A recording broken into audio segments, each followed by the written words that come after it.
ধর্মীয় স্থানে না গিয়েও অনেকে ধর্মীয় স্থানে গিয়ে মনের শান্তি খুঁজে পান, ধর্মীয় স্থানে গিয়ে পেট ভরে না, ধর্মীয় স্থানে গিয়ে জল তেষ্টা মেটে না, ধর্মীয় স্থানে গিয়ে ছেলে মেয়ের শিক্ষা হয় না, ধর্মীয় স্থানে গিয়ে কারো চিকিৎসা বন্দোবস্ত হয় না, তার জন্য আলাদা ব্যবস্থা আছে।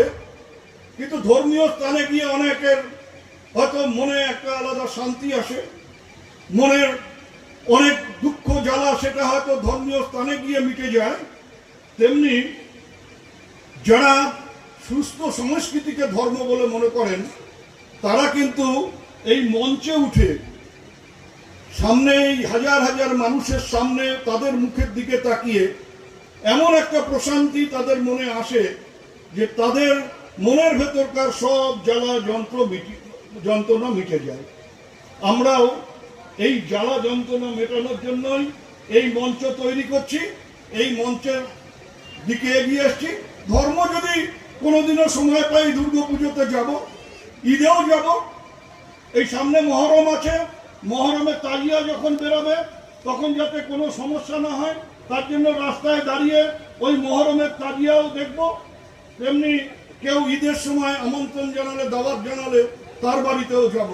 আমি শুধুমাত্র হিন্দুদের সাথে আছি, করিম চৌধুরীদের সাথে নেই, এই মানসিকতা নিয়ে আমি বা আমরা চলি না বা চলবো না। যেদিন এই পথে চলবো সেদিন আমাদের মৃত্যু হবে, সেদিন আমাদের মনের মৃত্যু, আমাদের মগজের মৃত্যু ঘটবে। এই ঘটনা যাতে না ঘটে আপনারা তার জন্য সহযোগিতা করবেন, শুভেচ্ছা জানাবেন, আপনাদের যারা বয়স্ক তারা আশীর্বাদ করবেন এবং যাতে আগামী দিনে এই উত্তরবঙ্গের 8টি জেলার মানুষের জন্য কিছু কাজ আমরা করতে পারি, সেই দিকেও যাতে এগিয়ে যেতে পারি তার জন্য আপনাদের সহযোগিতা কামনা করছি। আমি একটা কথা শুধু বলে রাখি, এই যে এত বড় কথাটা বলেছে আমাদের মন্ত্রী, একেবারে বলেছে যে আমার ভাগের টাকা আমি দিয়ে দেবো বলেছি ইসলামপুরকে। 36 কোটি টাকা নিয়েছে ও নিজে, আর ইসলামপুর পেয়েছে 25 কোটি টাকা। যদিও আরো 8 কোটি টাকা প্রাপ্য আছে ব্রিজের জন্য, হবে 33 কোটি টাকা, প্রায় সমান সমান। ও কিন্তু ছাড়েনি কিছু। আর এই যে 3 বছর আমি মন্ত্রী, এখনো 3 বছর হয়নি, অর্থাৎ আগস্ট মাসের 3 তারিখে 3 বছর হবে। এই 3 বছর সময়কালের মধ্যে আপনারা শুনলে খুশি হবেন। আগে কি হয়েছে না হয়েছে পুরো হিসেব আমার কাছে নেই, কিন্তু এই 3 বছর সময়ের মধ্যে 297 কোটি টাকা আমরা আপনাদের উত্তর দিনাজপুরের জন্য বিভিন্ন কাজের জন্য খরচ করেছি এবং করে যাচ্ছি।